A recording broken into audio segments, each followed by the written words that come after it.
Estamos iniciando mais um podcast do portal piauihoje.com, portal que conecta você ao mundo. O nosso entrevistado de hoje é Maurício Solano, ele é vice-presidente estadual do PT. Vamos falar com ele das eleições e sobre as perspectivas do partido e sobre a conjuntura política atual. Tudo bem, Maurício? Boa tarde, Brandão. Boa tarde, Roberto John. Roberto John está aqui nos ajudando, é nosso convidado a participar sempre. Roberto John, só lembrando para quem não sabe, o Roberto John é jornalista, professor e doutor em ciências políticas. Ele é que vai nos ajudar aqui conduzindo a entrevista com o Maurício Solano. Maurício, o resultado das eleições para o PT no Piauí, o que significou? Foi positivo? Foi positivo. Muitos falam, né, que o crescimento foi muito aquém, muito pequeno. Eu não entendo assim, né? Por quê? Prefeitos, nós tivemos um acréscimo, tá, no Brasil de 39% no número de prefeituras eleitas pelo PT. No Piauí, em 2022, 2020, nós elegemos 22 prefeitos. Passamos para 50. Então foi mais que o dobro. Vereadores. Em 2020, nós elegemos 315 vereadores, passando para 534 vereadores. Vice-prefeitos, nós tínhamos 22 vice-prefeitos. Hoje nós temos 43 vice-prefeitos. O número é pequeno comparado a outros partidos? Sim. Tá? Por quê? Porque nós estamos vindo de duas eleições, tanto 2016 como 2020, que o partido estava altamente fragilizado. 2016, com um golpe dado em cima da nossa companheira Dilma Rousseff, e 2020, com a prisão do nosso presidente Lula. Então, mas muitos dizem, toda eleição sempre aparece um para dizer, PT morreu, PT se acabou. E sempre o partido é crescendo, e mesmo com toda essa conjuntura desfavorável de 2016 e 2020, o partido em números, não é? Ouvi dizer, em números está crescendo. Está crescendo. Mostra efetivamente que houve um crescimento. Crescimento, exatamente. Agora tem essa coisa de que o PT morreu, faz muita gente que diz isso há muito tempo. Qual é o interesse disso? O interesse é de querer fragilizar o maior partido de esquerda da América Latina, tá? E favorecer os partidos centro e centro-direita. E eu, no meu entendimento, tá? Eu considero o PT hoje um partido de esquerda-centro. Eu acho que o PT tem que marchar nesse caminho e sempre ter o diálogo com o partido de centro e partido até de centro-direita. O que nós temos de todos os democratas do país, do Piauí, é trabalhar para evitarmos uma extrema-direita. Esse é que é o mal da política brasileira. Então, no meu entendimento, tá? A esquerda tem realmente de conversar e sempre ter um bom diálogo com o centro e com a centro-direita. Mas tem uma questão interna do PT que está com relação à dinâmica do próprio partido internamente. Você não acha que nós deixamos a programática pela pragmática? O PT é um partido programático, mas de repente o pragmatismo termina. E essa voga vingou há uns 8 anos para cá, essa coisa veio muito forte. Como é que está isso? John, eu defendo, tá? Eu sou da política nem do 8, nem do 80. Chegamos ao governo em 2002, com a eleição do Lula. Chegamos como, John? Chegamos a partir do momento que o Lula, a famosa Carta à Nação, deu uma grinada para o centro, convidando um mega empresário, Zé Alencar, se eu não me engano, né, para ser seu vice-presidente. Aí você me fala, se o partido não está esquecendo o seu programa da fundação de 80. Eu acho que ele tem que se adaptar. A realidade de hoje, de 2024, não é a realidade de 1980. Tá? O importante para mim, e eu defendo as alianças com partido de centro e partido de centro-direita, por quê? O importante é a cabeça. Nós temos, estando na cabeça, estando no comando do governo, as bandeiras históricas nossas, tá, irão continuar sendo levadas à frente. Maurício, vamos falar aqui da eleição municipal em Teresina. Todo mundo diz que o PT sofreu uma grande derrota em Teresina. Primeiro, meu ponto de vista é o seguinte: não se perde aquilo que não se tem. Exatamente. Teresina não era do PT. Claro que o partido chegou muito próximo de ter seu primeiro prefeito em Teresina. O que aconteceu, Maurício, no seu entendimento? A população de Teresina, o povo, né, os eleitores de Teresina, voltaram pela segurança, pelo passado de alguém que já governou e governou bem. Não podemos tirar essa realidade do prefeito Do grupo do PSDB naquela época. PSDB. Doutor Silvio Mendes saiu na administração dele com quase 90% de aprovação. Então, nós tínhamos dois caminhos. A população avaliou. Arriscar, como foi arriscado há 4 anos atrás, com o doutor Pessoa, ou voltar a alguém que já foi testado e aprovado. Então, eu acho que foi por aí. E, o meu entendimento, eu sempre falo, imagina nos Estados Unidos você tirar o azul do Partido Democrata ou tirar o vermelho do Partido Republicano. Não tira. E tem alguns iluminados, né, eu falo, os marqueteiros, né, que parece que tem uma cima, né? Tem vergonha do vermelho. Tem vergonha do vermelho, isolar o vermelho e botar um branco e botar um lilás. Nada contra o branco e o lilás. Mas não podemos esquecer a nossa raiz, a nossa história. Descaracterizar o partido. Eu acho que um dos erros foi isso também. Que a militância raiz do PT não se sentiu envolvida na campanha do deputado Fábio Novo, que fez um excelente trabalho. Um excelente trabalho, foi um determinado, um guerreiro, mas eu acredito que ele foi pego por uma onda política e uma onda empresarial. Já não é poder demais do Estado e dá o mesmo poder. Estado e prefeitura. Estado e prefeitura? Então houve uma. Eu acho que houve uma onda nos últimos dias de não entregar o poder para um grupo só. Para o PT.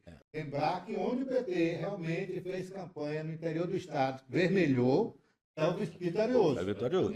Lá em Porto, a cidade do professor Roberto John, lá em Picos, lá em vários exemplos. São João do Arraial, onde vermelhou depois. Interessante, Brandão e John, que essa história do branco e do que nada contra o branco também, foi só em Teresina. No interior, era onda vermelha mesmo. E essa onda vermelha empolga a militância, empolga o povo. Eu me lembro da primeira eleição, posso dizer? 2002, aliás. 2002, quando estava ali iniciando, lutando com toda uma estrutura poderosa. E de repente você, num dia lá, a pessoa se vamos vermelhar a cidade. Jogou o vermelho, a cidade não, o estado todo. Você viu que da noite para o dia o Piauí ficou vermelho todo. Aquilo deu um impacto visual, mas também de afirmação de uma marca. E aí não se pode negligenciar isso. E você falou uma coisa correta. O que é que as grandes empresas trabalham mais incansavelmente para pacificar a sua marca? Como é que nós temos uma marca há 44 anos consolidada e da noite para o dia que é? Maurício, mudando aqui de assunto, a sua avaliação sobre o governo do senador Rafael Fonteles. Como é que o PT estadual, você como vice-presidente, faz a relação do PT e a avaliação que você faz do governo? A nossa relação partido, que é uma coisa, governo, que era outra coisa, é uma relação boa, né? Evidentemente que como um governo é um governo de coalizão, de vários partidos de amplo, né? Nós tivemos alguns problemas, o governador querendo uma coisa e o partido querendo outra coisa, mas sempre se chegando a um denominador comum. A nossa relação, a avaliação em relação ao governo Rafael Fonteles é que é um governo que ninguém tem dúvida das boas intenções, um governo que o que está sendo plantado por ele, tanto a nível de Estado como até internacionalmente, vai colher grandes frutos para o Piauí, mas isso não é para agora. Aí que precisa ter um pouco de ajuste, né? Porque a política tem suas características que não se muda da noite para o dia. E esse grande governador, um inteligentíssimo, as pesquisas mostram a sua avaliação, mas precisa dosar da questão administrativa, que realmente é excelente governador, com a questão política, né? Porque senão pode ter umas surpresas, né? Umas surpresas. Como é que o PT está pronto para isso, enquanto partido e suas lideranças, seu grupo, com esse entendimento? Nós estamos com esse entendimento que o Piauí não tem como voltar mais ao passado. É daqui para frente. Tá? Daqui para frente. O partido está junto ao governador, se oferecendo para ajudar o governador em tudo que for possível, respeitando a questão política do partido também, e respeitando a questão política do governador dele, tá? Mas se oferecendo. A direção partidária é sempre à disposição do governador para ajudar, para ter esses ajustes que se fazem necessários. Ele tem ouvido o PT? Tem ouvido a liderança do PT? Ele já esteve presente na sede, nos escutando e falando que está querendo conversar, tá? Mas sempre escuta a direção partidária. Chama sempre o presidente, em decisão importante, ele consulta o partido. Como o partido também, quando vai tomar alguma decisão política, Comunica ele, conversa com ele, para ter um bom diálogo. Como é que está a política de formação mesmo, naquele sentido que a gente percebe que alguns militantes novos chegam a encontrar a casa e parece que não sabem um pouco dessa Não conhece a história. Como é que está Sofreram, isso? Não né? sofreram. Não foram pro sol Não quente. foram. Como é que está isso? Eu acho que parece que falta, quando a gente faz uma interlocução com alguns, você sente essa coisa meia... Como é que está essa política de formação? Hoje está na cargo do companheiro Gil Queiroz, está fazendo um grande trabalho. Realiza grandes encontros, muitos encontros, tá? No interior. E todo o filiado que tem interesse em fazer um curso online ou presencial, a Secretaria de Organização e Formação está aberta a esses novos filiados. Aqueles grandes encontros não está tendo mais. Não, está tendo. No ano passado, nós já realizamos vários encontros, chamando todos os presidentes de partidos, dos diretórios municipais. Realizamos encontros nas 19 regionais do partido. A direção foi no interior se reunir com os municípios daquela regional. E 2 em 2 meses temos encontro do diretório estadual. Agora mesmo, esse mês, vamos realizar um encontro com os prefeitos e vice-prefeitos eleitos do PT. Esse é dia 21 de novembro, e o governador convocou, está convocado aí, os prefeitos da base, para o dia 21 pela manhã, vai começar às 7 da manhã, encerrar às 13 horas, um encontro do governador com os prefeitos da base, e fazer uma reunião nossa com os 50 prefeitos do PT. Como é que é isso aí? Essas duas dimensões que são críticas, que é democracia e meio ambiente. Aí entra tudo, climático, crescimento, tudo. Por exemplo, a questão do meio ambiente. Nós estamos agora em uma discussão a nível nacional da ministra Marina Silva com parte do governo. A questão a exploração do petróleo lá na Amazônia. Né? Eu defendo, nós defendemos parte do partido, e eu acho que a grande maioria do partido, defende o meio termo. O país precisa crescer, precisa se desenvolver, mas sempre se desenvolver, mas procurando energias renováveis, energias limpas. Essa seria a prioridade, no caso. caso. Prioridade. Desenvolver sem destruir o meio ambiente. Sem destruir o meio ambiente. Então, num caso daquele lá, do caso lá da Petrobras, da bacia amazônica lá, a exploração do petróleo, né? Grande parte do partido defende a posição da Marina, né? Mas e outros já defendem a posição da Petrobras. Né? Eu acho que são coisas que o PT tem que enfrentar com lucidez, né? Não pode se fechar. Exato. Uma defesa. Mas temos cuidado. Falando de meio ambiente, o governador está com muita questão com relação ao hidrogênio verde. Mas tem uma questão do armazenamento, não é uma coisa tão simples. João, a respeito do hidrogênio verde, eu conheço pouco, não conheço a fundo a matéria. Né? Mas o pouco que eu escutei e li, tem algum problema também que não é exatamente, não é só a coisa achando que é a maravilha, não. Parece é isso que eu quero, é isso que eu estou perguntando, né? Se o PT já está alerta para isso. Realmente nós não discutimos esse assunto mas ainda, já foi ventilado. Mas precisa entrar em pauta, porque não é 100% como se vende. Vai ter problemas também. Vai ter problema também. O governador tem consciência disso? Eu acredito que sim. E tem uma coisa que ele tem Conhecimento esse geral. conhecimento geral. Viu? Eu já escutei de um ou dois deputados do PT exatamente essa preocupação com o meio ambiente, mas nessa perspectiva de que nós não podemos barrar o futuro e nem uma energia nova sem ter esses cuidados. Tem que ter cuidado. É Porque isso? senão você vai estar saindo, você vai estar isolando o petróleo e pensando que está entrando numa área 100% limpa e na realidade não é. As consequências para a futura geração, se não tiver exatamente Essa dimensão. é muito grande. É isso que tu colocou.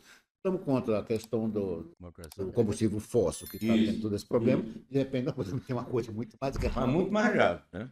Pois é. Que bom que está sendo, pelo menos, ventilado. Nós temos, já falamos aqui do encontro dos prefeitos. Isso, E aí nós vamos dia ter 21 à tarde e dia 22 pela manhã. E aí no próximo ano nós temos aí um processo, né, que é o PED, Processo de eleições diretas. direta do PT. E uma das coisas que ainda o PT ainda está quase puro, 100% puro, dessa questão Da democracia da interna. democracia interna, né? Muitos me chegam, né? Muitos políticos, muitas lideranças do interior, entram na minha sala, Maurício, eu quero um PT lá de tal lugar. Eles chegam. E acha que é simplesmente fazer, vou fazer. Né? Eu disse, não, Montar um escritório. no PT não é assim, não. Não, eu vou falar com o governador. Não falo, não, porque nem o governador não vai entrar resolver não vai resolver isso aí, não. Não é por aí. Então, Pet, eu faço parte da coordenação da RS, Resistência Socialista. É uma tendência Uma dentro do PT. tendência interna do partido, que hoje tem 39% a composição do diretório estadual e da executiva estadual. A tendência, tá? Até pelo desgaste, para não ter desgaste de muito embate. Por exemplo, a questão do embate. Muitos dizem, não, é bom ter um consenso para não ter os embates. Mas o embate no interior É que fortalece o partido. gerando para o partido. O partido se sente valorizado, principalmente a militância lá do interior. Né? Então, nós, com essa tendência, temos toda a disposição, tá? Encaminhar, pode ser o consenso, mas caso não venha a ter esse consenso de um candidato único, Eu estou informado que seria o deputado Fábio Novo, é um nome forte para... tem um deputado Fábio Novo, tem um deputado Lima, tem a reeleição do próprio deputado João de Deus, que está lá fazendo um grande trabalho à frente ao diretório O estadual. Maurício não quer ser presidente. Mas Eu sou vice-presidente, Quem chegou à vice-presidência pode chegar um dia a ser presidente. Não, e a nossa tendência, como eu estou lhe dizendo, a nossa tendência aberta ao diálogo, aberta às conversações, tá? Se for possível, um consenso. Não tem problema da nossa parte, mas partindo já desse percentual, do que nós temos hoje, que são 39%. Você falou uma coisa interessante, que muitos do PT têm um equívoco com relação ao embate interno. É importantíssimo você ter essa posição, porque tem alguns que se recusam imediatamente para o debate, como prévia, inclusive. Eu acho que a prévia é importantíssima, dentro dessa concepção de que ela aviva o partido. Exatamente. Ela chama a O militância. interior adora. Adora, porque Por exemplo, eu te digo que assim, eles têm. Muitos falam que na questão de Teresina tinha doutor Vinícius, Merlon Solano, Franzé, Fábio Novo. Poderia ter feito um Fábio Novo. Aí, para mim, foi um erro que aconteceu, aquela pressa de definir, Achei muito cedo. de isolar Merlon, de isolar doutor Vinícius, de isolar Franzé. Não sei se vocês lembram, naquela época, todo dia o PT estava na mídia.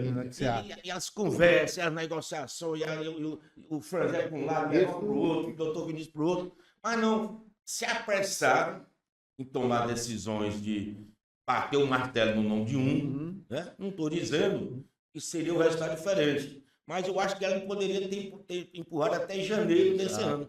Aquela discussão interna do partido. Ter deixado ferver mais. Vai gostar mais ou calma? Nós estamos aqui encaminhando para o nosso final do nosso podcast. Pedir a você que nos acompanhe nas nossas redes sociais, que você está no piauihoje.com, o portal que conecta você ao mundo. Nós estamos ouvindo aqui vice-presidente do PT no Piauí, Maurício Solano. Maurício, eu queria que você fizesse aí as suas considerações finais, ficasse à vontade. Nosso podcast é assim mesmo, é um bate-papo, troca de ideias.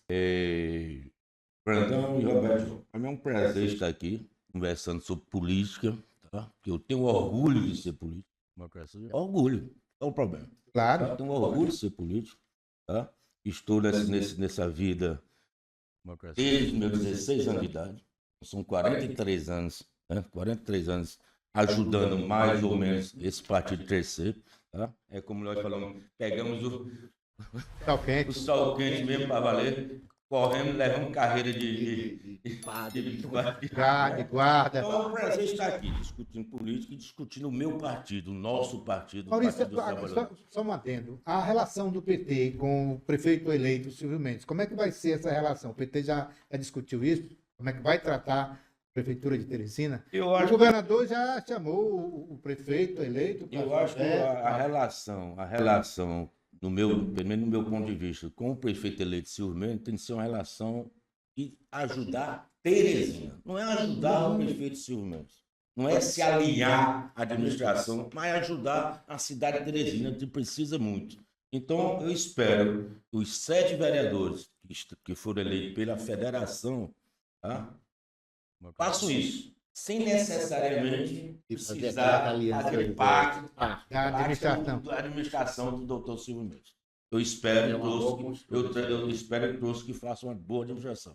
E, para encerrando aqui, João e Brandão, quero vir aqui futuramente, não apenas no piauihoje.com, mas participar da inauguração da TV Piauí Hoje. TV e Rádio Piauí Hoje, em breve. Rádio Web, TV Web. Conte conosco, conte com o deputado federal Merlão Solano, tá? E conte com o Partido dos Trabalhadores à medida do possível. Muito bem, muito obrigado, Maurício. Roberto João. Falando aqui, o Roberto João, um dos fundadores do PT no Piauí, então tem toda a capacidade de fazer essa interpretação, de falar sobre o partido. Lembrando, quem não conhece a história da política do Piauí, tudo que estamos vivenciando hoje, já são 22 anos, tem muito do Roberto João. É uma decisão pessoal do Roberto João. O que o Roberto João fez, naquela época não ia ter intervenção, não. Foi uma decisão de convencimento do Roberto João desistir da sua candidatura a governador. Em nome do Wellington Dias, que se sagrou como governador. Roberto, explica aí, Roberto, melhor como é que aconteceu essa sua desistência que proporcionou a eleição de Wellington Dias, governador do estado, em 2002. Eu havia participado de uma prévia no PT com o Antônio Pereira. Ganhamos a prévia e assumimos a candidatura de governador. E levamos ela, fomos para o debate, fomos para a imprensa e tudo. Essa coisa rolou, depois começou a ter uma pressão para que a gente... E foi para a Nacional? Foi para a Nacional. A Nacional discutiu isso várias vezes. Eu fui várias vezes em Brasília. Cheguei a gravar com o Lula me indicando como candidato a governador e o Wellington como candidato a senador. Tudo isso ocorreu. Mas quando chegou no final, veio a proposta do MDB de que faria uma aliança com a gente, comigo viria 30%, com o Wellington 70%. Isso pesou também. Mas, na verdade, o que pesou foi quem que eu iria enfrentar. Eu estava com muito tempo fora do Piauí, eu tinha que me reinserir novamente no debate, fazendo o doutorado.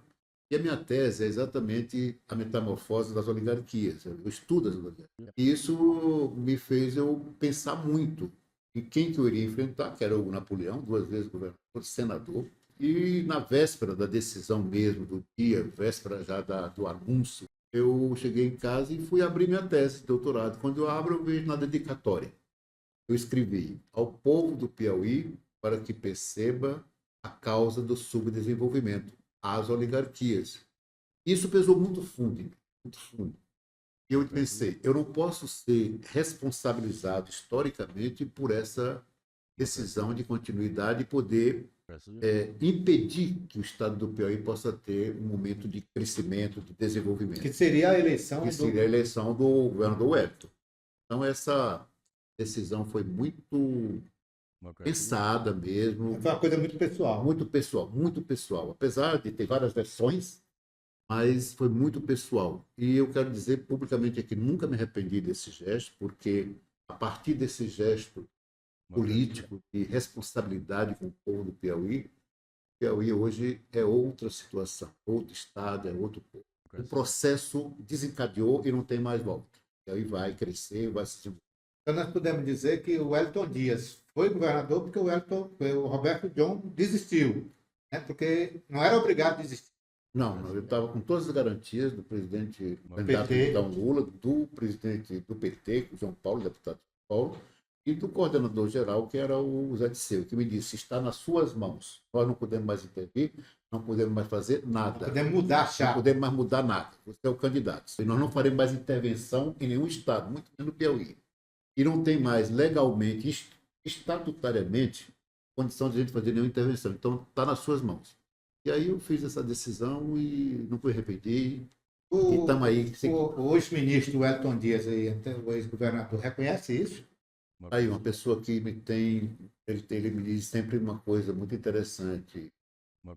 Roberto, eu só tenho gratidão, porque ele entendeu exatamente a dimensão do meu gesto. Algumas pessoas talvez não, como ele entendeu dentro do PT, mas eu não tenho nenhuma mágoa, eu acho que foi tudo bom, tudo bonito, deu tudo certo. O Piauí hoje é outra coisa. Então, podemos dizer que agora o ministro Wellington Dias reconheceu esse seu gesto Sempre politicamente. sempre reconheceu. Ele foi muito leal comigo e eu também com ele. Ok, muito obrigado ao professor Roberto John, ao Maurício Solano, pela entrevista no podcast piauihoje.com.